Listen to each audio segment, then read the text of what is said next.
Okay, I'm double checking the sound. I hope everything is going well. Okay, I'm double checking the sound. I hope everything is going well. Perfect. Got it. Sound is good. Self sound check. Awesome. We should be going good. Chat is working. Looks like everything is doing what it is supposed to do, which is what I want. Need to find a like about a 30-second intro music. The one I have currently is just a little too long. It's just not doing what I want it to do. So I need to get a nice little short one. Maybe fix a lot of the issues and have things will be better if I do that. Okay. So we're getting ready to feed the chickens. After I get done feeding the chickens, we are at whatever time it is going to be at like 2 o'clock, or I don't remember what time the event is. Whatever time the event is for Fortnite, we'll be doing the Fortnite event. So if you like video games, cool, come hang out. We're going to talk a little bit about why I play video games and why I think that sometimes there is important aspects of life on doing things like that. That's part of the show today. I'm just letting everything trickle on, make sure everything is good to go, which it looks like it is. Awesome. Let's go get some chores done. So Lisa's going to be doing the bulk of the chores again today, like normal. But my job is to get out there and water, so it doesn't take her twice long. So welcome, enjoy, happy Saturday.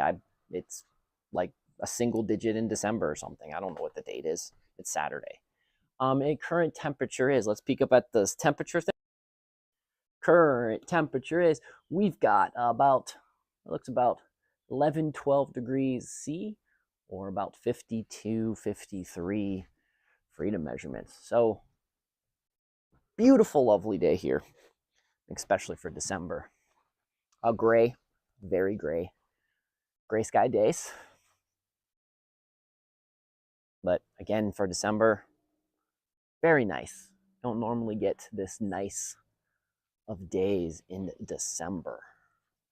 Get a couple of them, but not as lovely as today. So the good news is me and Lisa have been working diligently so that most of our chores, most of our fall chores are pretty much done, which is nice, which means that we can start thinking more about getting into period. And we can just go in here and focus on our chores, and then we can go in and we can get the other planning and get all the stuff ready for spring, summer, and fall, because those are definitely our busy seasons. Winter is only busy right at the beginning, or if we really have to fix something that we maybe neglected, which that occasionally happens, right, Miss Sylvia? We occasionally forget something. Yeah. Yeah, it does happen. So the downfall is we're in last mud season, which mud season is, for those that don't know about mud season's horrible. It's where everything is muddy. Not a whole lot you can do about it besides get a pair of galoshes and some boots. Hey, my that's supposed to be behind the beehive to help give it some more insulation. So let's get that fixed, because this is to help keep the beehive. I'm gonna put you guys right here for just a second. I'll spin the camera around so me. But yeah, the beehive. This goes right here with the beehive. Give it a little bit more insulation. Perfect. Okay. So I'm pretty happy with the winterizing of the beehive.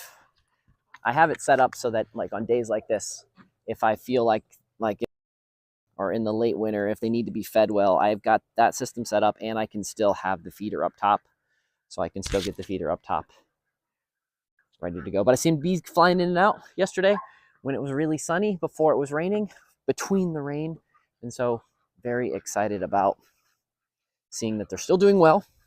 When I closed them up, they were doing very well.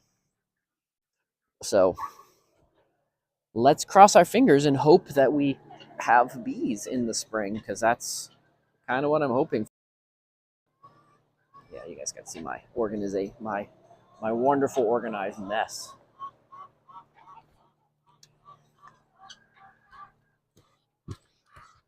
Okay, where are we heading to? We're gonna get some water for Lisa. Maybe we'll get the guys in the one barn fed for her as well. She's gonna want to jump in and play the event. So some of you might be wondering, but Doc, you are a farmer and you are a grown-ass adult. Why are you playing silly video games? Don't you have better things to do? And the truthful is, absolutely I don't. We mostly play video games. We mostly play Fortnite, Fortnite, Minecraft, Roblox. We play that with our nephew. And since our nephew lives in North Carolina, and Lisa was his nanny for the first 3-4 years of his life. So she was there. She saw him every day since he was born up until he started school. So we have a very close relationship with our nephew, but he lives far away and we don't get to see him. So we try at least one night a week. Sometimes we'll get lucky and it can be multiple nights a week, but we try at least one night a week to play games with him. And so we play a variety of different games together. And that's a way that we can still socialize, we can still hang out, we can still, do things together without having to go visit him, because sometimes it's just not possible with our schedule and their schedule. And so using video games to play together, to hang out, to learn about what's going on. And there's lots of fun. If you're new to the Fortnite world, it's not just a first-person shooter anymore. There's a lot of creative games. Like, you can create your own game. There are tons of other types of games. Like, we play, there's escape rooms in there. And so a lot of problem solving, especially for children, a lot of good problem solving for children, having them lead. It's also good to, I also think the games are really good to teach cooperation, to teach leadership skills, teach problem solving. So utilizing the tools, utilizing something that they want to play, and utilizing the tools to help them become better versions of themselves. And I think that's often overlooked with video games. A lot of parents, a lot of older folks view video games as a waste of time. And I think that when you play together and when you're interacting and you can ask questions, you can just kind of like casually hang out. It's more on, especially if it's a game that they really enjoy, you fall in the category of like peers and sometimes being a child's peer, not all the time. But in having the right situations, especially having a controlled environment like the internet or like a video game platform, to have a peer, you can have better conversations with them. You can get lessons better taught to them. Or, in the real world, there's the parent-child, there is the adult-child role that just naturally fall into. And that's very important. It's good for children to understand where boundaries are. It's good for children to understand appropriate ways to interact with public. But in the cyber world, this is one of the benefits of the cyber world. In the cyber world, you can shake up the rules a bit and you can be a little different. And I think that we complain so much about them. We think that the rules are so ridiculously dumb. We don't like, we view social media as all the negative aspects of social media. We view video games with all the negative aspects of video games. And that is, that's, I don't know, it's sad is probably the easiest way, because those tools are vitally important when you know how to use them. I don't know if you play Minecraft, but if you get in there and play Minecraft, in the building you can do, in the creativeness, and you can build something and they can build something, and you can have casual conversations while everybody's building things. and then you can show off what you've built, or you can do building challenges. And the same thing can go on for things like Roblox, and the same thing can go on with Fortnite. Maybe in Fortnite you're playing a particular game and you're playing a particular style of game, and you have, okay, so let's do it this way, and let's go as a team and try to get this done, or let's focus on this chore together. And, I think it's fun to allow children to be the lead.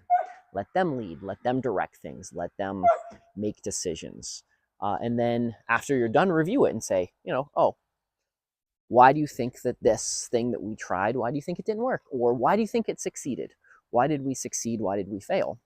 And let them explain it to you. And then you do an analysis of that. And that's just, kids don't have a lot of time. We don't put kids in leadership roles. And I think that that's a mistake. I think sometimes, especially in situations where there's nothing they're going to hurt, there's no harm if a child is in a leadership role on the internet, playing in a video game, and letting them see how it's like to be a leader, and the stresses and the complications and the pros and the cons, and how being a leader feels. And they get to problem solve. And we also get to interact and see how they're going to interact, how they're going to react in a leadership role. And so if, as a parent or as a uncle or as a mentor, you see that child in that leadership role doing something that you don't want them to do, that you don't agree with, that's against maybe your morals, you can then jump in there and change that. And you can start addressing the issue way before it becomes a habit for them. And so that is part of the reason I play video games, especially some of the very trendy video games. I also play because as an educator, as I get out there and teach people about permaculture and teach people about farming and teach people about sustainability, I do have a lot of children in some of my classes, and children ask really some of the best questions. Because I notice that parents sometimes get nervous about asking questions if there's things that they don't know. And the children ask some of the best questions, but a lot of times, initially, the children view me as just another adult that's going to tell them what they have to do and the way things are. And I have found that if I have like a video game that I can relate to them with, which, if you play Roblox, Minecraft, or Fortnite, you're pretty safe. You can pretty much interact with most children in this day and age. So if you're knowledgeable, like you're not a noob, you actually know what you're talking about. You don't got to be, you don't got to be the greatest player of all times. You just got to know what you're talking about, like that you're not pretending. And when you have that, and the children see that, and then they can interact with you, and then they are so used to interacting inside that space that now they're more comfortable, and so they can ask questions, and then they have something to relate with. So like things that can be happening in my class is we'll be talking about something with, let's just say we're going to talk about raising chickens, and the child can be like, oh yeah, like in Minecraft, when you do, when you have a chicken farm set up, or in Minecraft, when you capture this animal, you can do this and you have to keep cages in. And so there's a language now that we both can speak, that I can say something. Yeah. So, the way we stack hay is kind of how you have to, pay attention to when you're trying to build a particular structure in Minecraft. And so it makes it more relatable. And one of the big things that I think that is missed a lot with generations, why we have problems with generational gaps, and why some people think some generations are so different than other generations, is because we don't have a shared language. Older folks, people like myself and people older, we tend to shy away from the modern slang. We think it sounds silly. It just sounds uncomfortable to us. And so we shy away from using it. Now, of course, sometimes you're using it very inappropriately and you sound like you're very silly when you use it. But on the same aspect, understanding what the words mean and occasionally throwing in a couple of the words. We do it all the time. We have things like fire and hot and cool and groovy, all really meaning the same thing, or neato, all really meaning the same thing. It's just kind of culturally different. And so I sometimes tailor my speaking to the generation that I'm talking with, or I listen to the words that they're using, and I also try to use some of their more common words. I view it the same way that you would view when you're learning a foreign language and you're in some other culture. Respecting the generational cultures and trying to speak language to the best of your ability. Again, it's okay. It's not your native tongue, so you're not always gonna be good at it. And sometimes, I'm not the best at it either. I'm still trying to effectively figure out how to use Riz in a way that doesn't make me sound ridiculously silly. But, it's all about using the language, and it's okay to be wrong, and it's okay to ask them, like, okay, kids, I don't know what word you're saying there. I don't know what that word means. Can you explain it to me? Can we try to figure out what that means? And putting yourself in the category. And as Gen Z and as the alphas, the true digital natives, these alphas are growing up in a completely digitized world. Everything is going to be digital. Everything, AI is going to be so important in their future. And AI, and I mean as the machine learning, the language, large language models, things like ChatGPT. That kind of AI is what I'm talking about. That is going to be tools that they're going to be utilizing the way we as Gen Xers, or maybe some of you millennials, saw the rise of the Google search engine and how like that changed the internet. For if you are, if you're an internet native, I'm one of the internet natives. I've been on the internet since I was a kid. I've been wired since '88. So actually, probably I could say I'm maybe even been on sooner than that. But let's just say I've been on the internet since '88. So as an internet native, I've seen how much it's changed, how much it's adapted. The stuff we can do today, like the simple fact that I can play Fortnite with my friends. Today we'll be on there and we'll be all in different spots. My buddy will be in Florida, Jude will be in North Carolina, and Lisa will be in the other room. And we're all using different devices. And just how amazing me as a computer geek, as a kid, in the late 80s, early 90s, thinking how awesome that would have been. I mean, I remember, I think it was New Year's of 2000, maybe it was New Year's of 99. Me and my friends were playing Doom 2, and we'd figured out how to set it up so we could play over our modems. And that was amazing to us. Now, we were talking on the phone because you couldn't talk through the game, but it was absolutely amazing. And so just seeing where we're at today is awesome. So that being said, those are reasons why, things are going to keep changing drastically. And so you being, if you want to relate, if you want to fit in, and fit in is in the way of you want people to take you seriously. You need to be able to talk. You need to be able to talk the language. And so by talking the language might be finding the things that the kids are interested in and figuring out what's interested. If you were a kid, would you have been interested in that? And then once you can relate with their interests, this is probably the key to a lot of stuff I'm about to tell you. So this is important. Once you can relate to their interest, and so maybe you play some Fortnite with them, maybe you play some Minecraft, maybe you do some other things with that. Then you can start introducing them to your interests, the stuff you used to do as a kid. Because now they see that you've taken interest in something that they like. Now, they're going to maybe want to take that interest in something that you like. So you can teach them how to ride bikes. You can teach them how to climb trees, because I'm surprised how many kids don't climb trees today.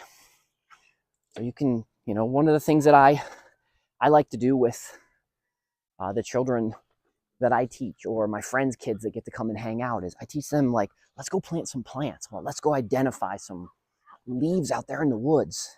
And because I know enough about their hobbies and I know enough about the stuff that they like, God, look at this duck. It's a really muddy bill.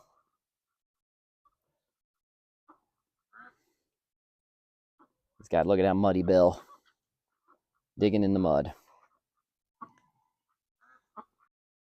But because I have enough in common with them, because I have enough in common with them, we have communication we can talk about. And so we can go, they start getting bored of looking at leaves or something like that. I can bring up like, oh, this is like the adventure. We're on the adventure to find this rare leaf that's in my yard. And it's from, we don't know, there's a couple trees that might have these kind of leaves on them. And so we go on those fun adventures and you just turn them into, you gamify different aspects of life.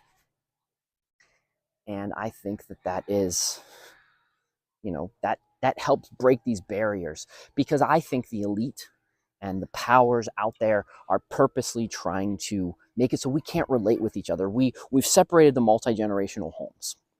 So again, a lot of you understand it'd be hard. It's hard to live with your parents. It's hard to live with your grandparents. It's hard to have grandparents and children all in the same house. But it didn't used to be that way. And it's hard because we don't have the stuff in common anymore, because they've purposely kind of stripped all of that from us. They've made it so it's harder for us to relate. And as they digitize these children, and these children become more and more digital, and we don't continue on following into that digital world, we don't join them in this digital adventure, we are going to be more separated. And, what's it hurt to stay up to date with things? I mean, like, I've always been the kid that could program the VCR. Like, some of the older folks will totally understand that. Like, I want to know how technology works. I want to be able to use it at least somewhat effectively, and I want to be okay with it. So, as I joke around, I've always been the kid that can program the VCR. I'd go over to my grandparents' house, I'd go over to my friend's grandparents' house, and their VCR was blinking. I never wanted to be a blinking kid, So, and I've noticed that one thing I have noticed about Zoomers is Zoomers are blinking kids. They don't know how to program. They actually don't know how to use technology as well as I do. It could just be because I love technology. It also could be because of their boomer parents.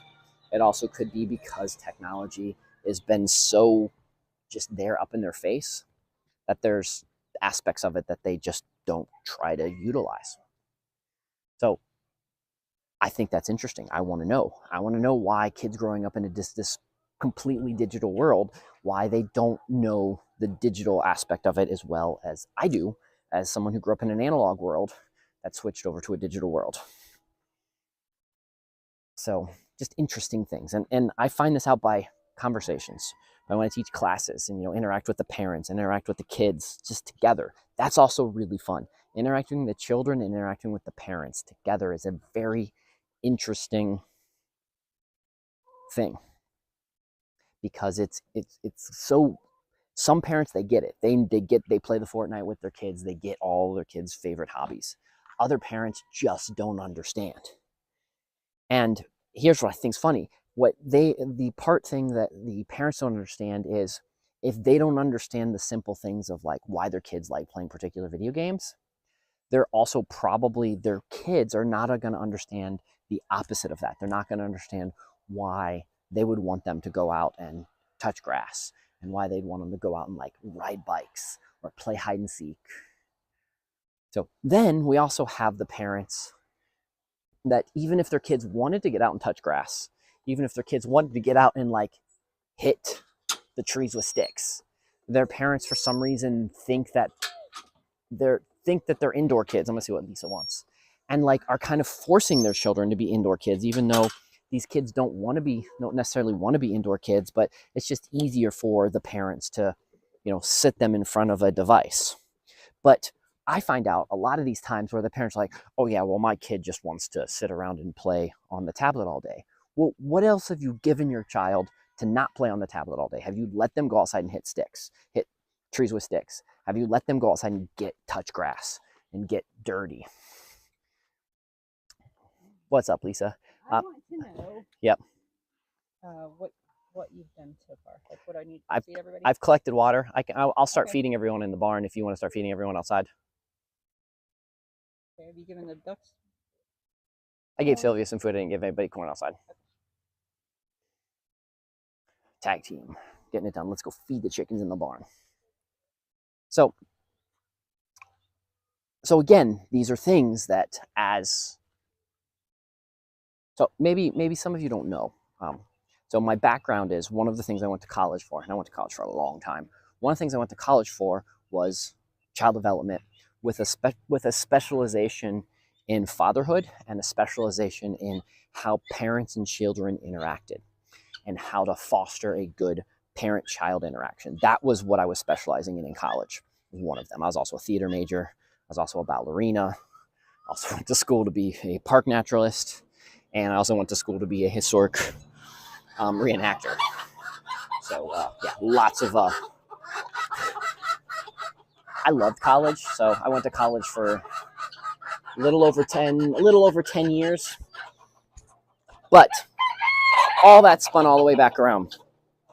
So that's why part of the reason what I love that I do today is I get to teach, I get to educate, I get to entertain, and I get to interact with families and see how I can help foster a better relationships with families, because I love it when the fact is I can get to the point where I have a parent and a child figure out that they've got something in common and they can talk about it together. And a lot of times it's actually the parent that's the harder one. The parent, the adult, is the one that's a harder one to push towards that, because there's a lot of adults that say, I don't have time for this, or I don't have time for that. And I just blows my mind. Like, how do you not have time for your child? Like, you've got a limited amount of time that your child is going to be a particular age. And so you kind of want to enjoy those stages. I'll point something out. I want everybody to think about this. When you think about your family and you think about your parents and you think about events that you've done with them, or you can include your grandparents or just any parental figure that you had a lot during your life. Do you remember the stuff they gave them? The stuff they gave you? Or do you remember the experience? Do you remember playing catch with a dad? Or like, one of my biggest memories is I remember riding bikes with my dad. It was really fun. Or I remember my mom coming and playing night tag with us, and how fun that was. Night tag's like a big game of hide and seek that we used to play as kids in the neighborhood on Friday nights in the summer, or any night that we could get enough people together to do it. And so those are the events, like stuff that my parents bought me or stuff that my grandparents bought me. I just don't remember. I don't remember a lot of the stuffs. Like, I bet if I really thought about it, I have a couple little key pieces of things that mean something to me. But if I could give up stuff to be able to say that I spent more time hanging out with them or having more memories, I would have much rather had the memories, much rather done the fun things with them than had the stuff. Think about it like this. When it comes to, would you rather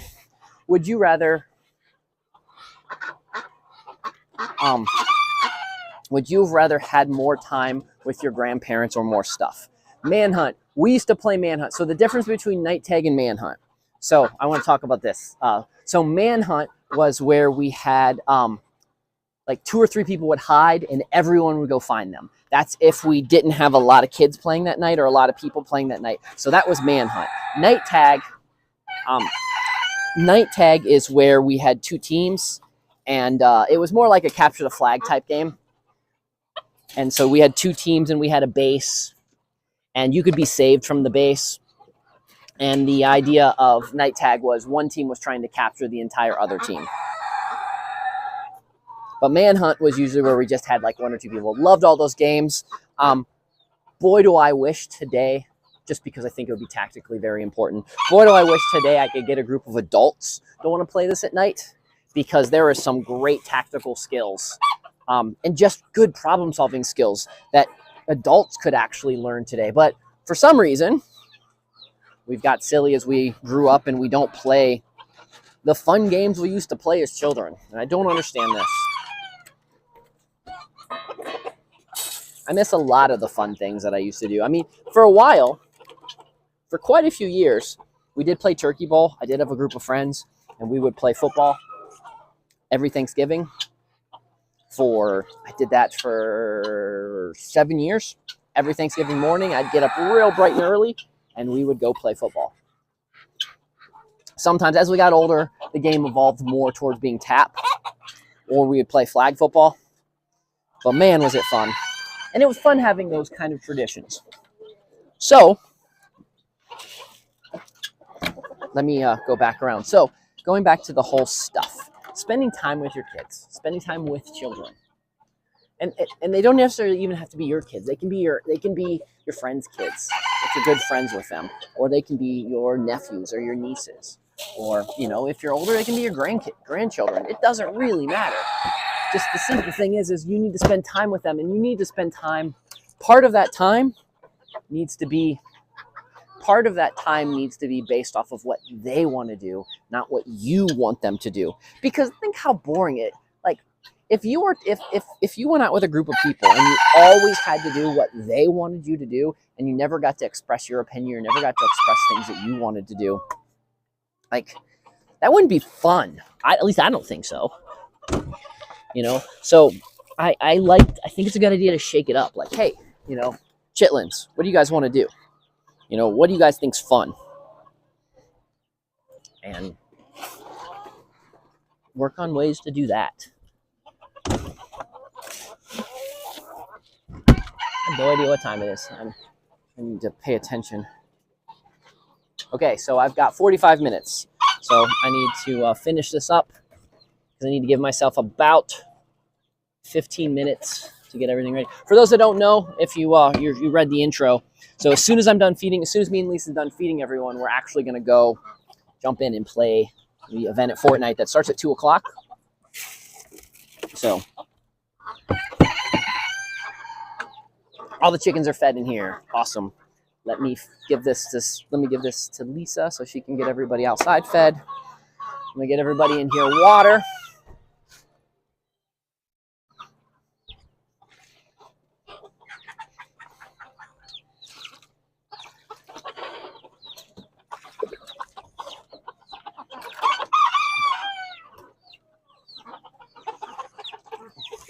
So if you like Fortnite, it'll be something worth checking out. If you don't, then go on with your day, and thanks for joining me in this today. But if you like Fortnite, or you've never paid attention to Fortnite or anything like that, the events are pretty fun. There's usually some cool stuff going on. Plus, even if you don't play the event and you just watch the event, it gives you something to talk about with children, because they've probably played the event. They're probably participating in it. They're probably excited.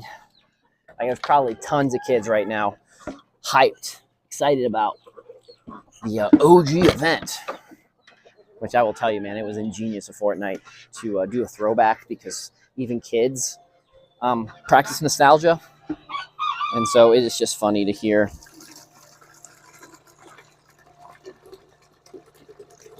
the nostalgia.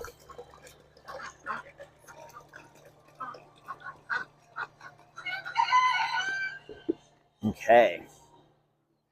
Water, water, water, water, water, water. Didn't get these guys down here water. Didn't get these guys over here water.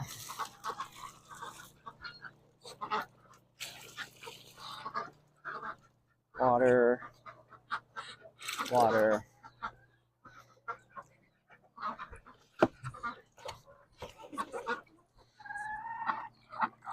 Water. And then I got these guys down here, and everybody in the barn is watered. Perfect.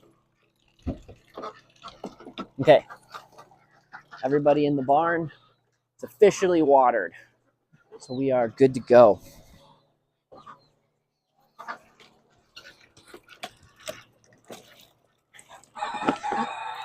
So I'm going to go, I guess next thing I'm going to do is I'm going to go get the guys in the handy run. And then I think after I get the guys in the handy run, we'll probably jump in and that kind of stuff. So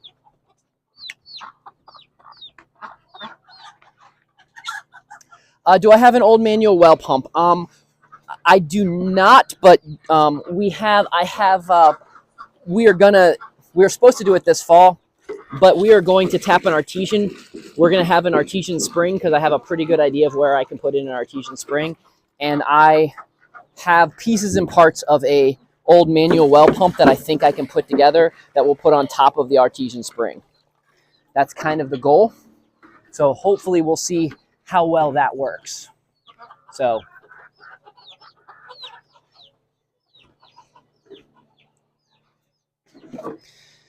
yeah, I want to do a whole video on tapping the artesian spring or making an artesian spring because I've got some pretty good ideas of where I can put one. I just actually haven't done it. We were last year, this spring caught me off guard with some things, and so didn't get a chance to do that. But that is something I absolutely want to do because I have access to lots of springs, but I would like to have an artesian spring, a spring house going, so that just in case, because you know it's all, you just never know. It's always good to have a just in case setup. So let me check the time again. A little behind schedule, but that's okay.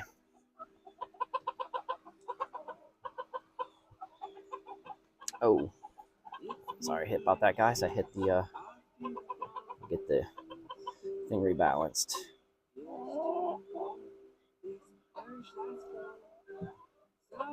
By the way, lurking, the if you want one of the well drivers to make the artesian well, if you can find a Menards, the price at Menards is so much cheaper than I found it any of the other places. And the one at Menards is really, really good. It's a high quality one. So even if you don't have a Menards in your area, find someone that has a Menards around you. Because even with buying it and having it shipped, it was still cheaper than what I was seeing on Amazon or at Lowe's or at Tractor Supply. I was absolutely shocked.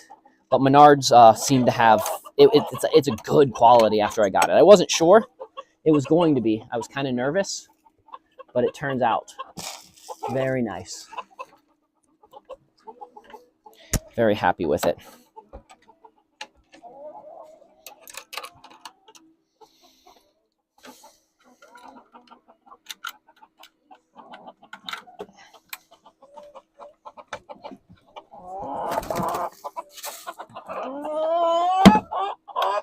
Yeah, the chickens are in here talking to me, telling me I need to hurry up. They're hungry. Hungry chickens. I put a little bit of food right there for them, so.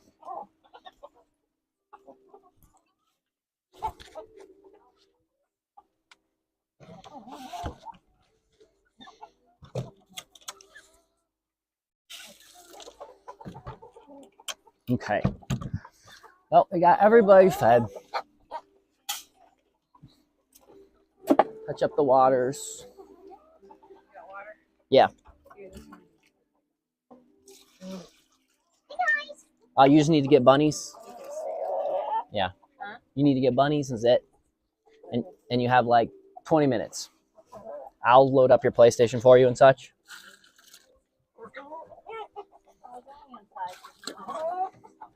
No, it's okay. I got it. No worries. I'm just letting you know. So you get the breakdown. But I got everybody. If you want to give, I didn't give them water, no, because I didn't give them food yet. Because I was letting you be the bunny master. Teamwork, very important. Especially when you're trying to get things done a little quicker than you normally do. Well, I could have got this done quicker, but Lisa doesn't always like the way I feed and water and everything, so.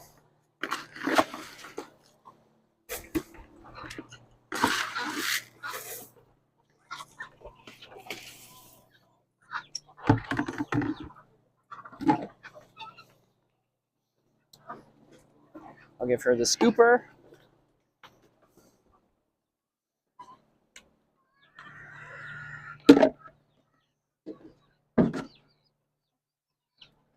So, and the water thing. and then we're gonna head into the house, and I'm gonna do a switch up. So again, guys, you'll see in about 10 minutes, I'll switch over, and we're gonna be playing Fortnite. So thanks for joining me, Lisa. Here is here's the water bucket. Here's a water container, and and the scooper. I'll put the scooper back in there. So all you gotta do is feed the bunnies outside. Did you feed all those guys already? What? Oh, okay. Then cool. Awesome. I didn't touch the bunny food. Oh. Okay. So I'm gonna put this back in here. I'm gonna head to the house. So anyways, guys, again, if you're interested in learning about Fortnite, want to watch the event, be back on here in about 10 minutes. Other than that, thank you guys for joining me today on this lovely Let's Feed the Chickens. If you like this hat's available in my store below. If you want to come and chit chat with us about farming and gardening and all that kind of stuff, check us out at discord.gg/extractfirefly.